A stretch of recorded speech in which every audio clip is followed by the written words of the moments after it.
Okay, so another video when being recorded. This one, May 26, September 26, Jan 27. All of you guys can use for CA final. This is a very simple chapter. This is a very small chapter. But in the 28 chapters that you have at CA final, this is one of them. So might as well do it well. What is the chapter's name? The chapter's name is clubbing of income. And what is the concept is simple. There is something called basic exemption limit, which you all know. In India, if you're in the old tax scheme, 2.5 lakh or 3 lakh and 5 lakh is the basic exemption limit. And if you're in the default tax regime, then 4 lakh is a default tax basic exemption limit. The idea is to earn money, but to pass it to someone else so we don't have to pay so much tax. And to avoid that, there's a chapter called clubbing of income, which basically tells you that if it's your income and you passed on to someone else, it will come back to you. It's divided into two parts. Let's do the second part first. I'll do the second part first, which talks only and only with respect to individuals. They say every individual in India, if you have these four relationships, one is spouse, one is your son's spouse, that is son's wife, third, HUF, and fourth, minor child, then clubbing will apply as under. Let's calculate one by one. Remember, this is section 64 and only applies to individuals, no one else. If you transfer any asset to your spouse, example, you transferred debentures, example, you transferred an office, you transferred some shares, and there is an income from that that will come back to you. The asset will not come back, but the income will come back under section 64(1). Of course, you should have given it as a gift. There are two exceptions where income will not come back. One is if it is transferred for adequate consideration. Example, you transferred debentures, your spouse paid for it, then the income will not come. She's the real owner, she will take it. And if you're separated, again, it will not come back. So divorce, etc., it will not come back. These are two cases when it will not come back. Now, what if you transferred debentures worth 10 lakh and she paid you 5 lakh? So it's not adequate. She paid you for half. So for half, clubbing will not happen. For half the income, clubbing will happen. Remember, clubbing is only of income, not of asset. Next, if you transfer it indirectly also, example, you keep someone in the middle, you transfer to that person and that person transfers it to the spouse, again, then clubbing of income will happen in that case. What if you have control over an entity that is substantial interest and that entity pays salary, remuneration, commission to the spouse, which is not linked to her qualification or her education or her professional experience? That means she doesn't deserve it. And that income will also come back to you. Remember two things here. One, you should have control over that entity, C, and that entity should be paying salary, etc., which is not linked. So the shortcut is CN.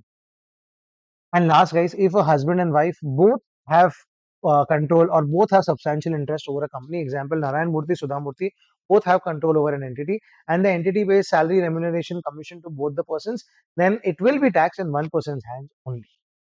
Next comes the son's wife. If you transfer asset, same to the son's wife, the asset will not come back, the income will come back.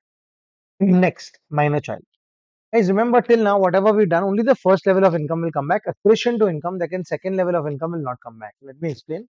I transferred debentures to my spouse, the interest will come back. With the interest she bought shares, the dividend income will not come back. Yes, only the first level of income will come back. Now, if I transfer an asset to my HUF, now let's come to the HUF part, section 64(2), even then the income will come back from the HUF. But what if the HUF gets partitioned? Then it will not come back unless the asset has gone to my spouse. That's the third case. Now, fourth case, minor child. As minor child, it's not that you have transferred any income to the minor child. Every income of minor child will come back and will be taxed in the hands of the person or the parent who has higher income before such clubbing, mother or father. If only one of them is maintaining the child, then only one of them. If no one is maintaining, then the minor child herself or himself has to pay that. But there are some exceptions. If you're a disabled minor child and there is no clubbing, you will pay your tax yourself. You can use your basic exemption limit and pay very low tax. If it's SIM income, that is income through skill, intelligence, or manual work, then that income will not come back. These are two exceptions. Remember, whenever a minor child's income is clubbed, you will give an exemption of section 1032, that is 1,500 per child. There is no limit to the number of children here. But in the new scheme, default tax regime, this 1,500 is not available. Remember that as well. These are income of minor child. Your minor married daughter is nothing but a minor child, so clubbing will apply in the same manner here. All this basically is clubbing of income with respect to individual. Remember, if you transfer a house property to minor child, then it will be clubbing coming back the income, but under section 27 of house property, so it will be called deemed ownership. That 1,500 you will not get as an exemption. Remember that this is clubbing of income. Section 64 1A is for minor children because they're always A1. All right, we move now ahead to the next concept. Let's see what is the next concept. Next concept is section 60, 61, 62, 63. This applies to everyone, not just individuals, even partnership firms, even companies, applies to everyone. If I am transferring any income to a person, without transferring asset. Example, FD is in my name, but interest is going to someone else. That person can be anyone. The government says, Dal mein kuch kala hai. If it is your asset, why is income going to someone else? That income will come back to you. This is section 60. If I transfer the income, second case, and I also transfer the asset, but the transfer is revocable, that means I have the right to take it back. And the government says, even in this case, you've not really given the asset away. You have the right to take it back. So even in that case, clubbing will apply. That is section 61. But section 62 says that if you transfer income, example, interest income going away, and you transfer the asset also, FD also gone with no right to take it back, that means an irrevocable transfer. In that case, and only in that case, clubbing will not apply. Example, I go to Tirupati Trust, I donate my shares and my dividend income. Can I take it back? No. So that is an irrevocable transfer. In that case, clubbing will not apply. Tirupati Trust will get the dividend and they might be taxed if trusts are taxed like that. You know, at CA final, trusts are not taxed. And last, what is a revocable transfer? Guys, there are two conditions called RB.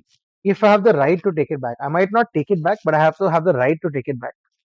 Second, or if I have received some benefit from that asset, example, I'm transferring my house to a friend, but the rental income will come back to me either in part or in full, then these kind of transfers are called revocable. Recapping section 60, 61, 62 apply to everyone. 63 talks about what is a revocable transfer. This table is a summary. And this is individual having these four relationships. Remember CN, remember SIM income.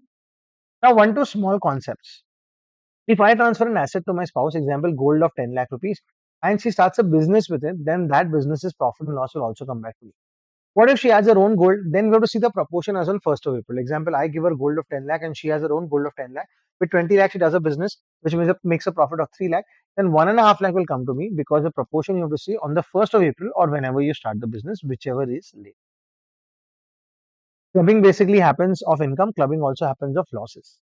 Exempt income, there is no clubbing. And remember that you have to finally compute the income and then club. Example, if I have transferred some asset to my spouse, you will get the final income and that income will come back to me. This is a chapter called clubbing of income. There are no sums in clubbing of income. It is a very plain, simple chapter, clubbing of income.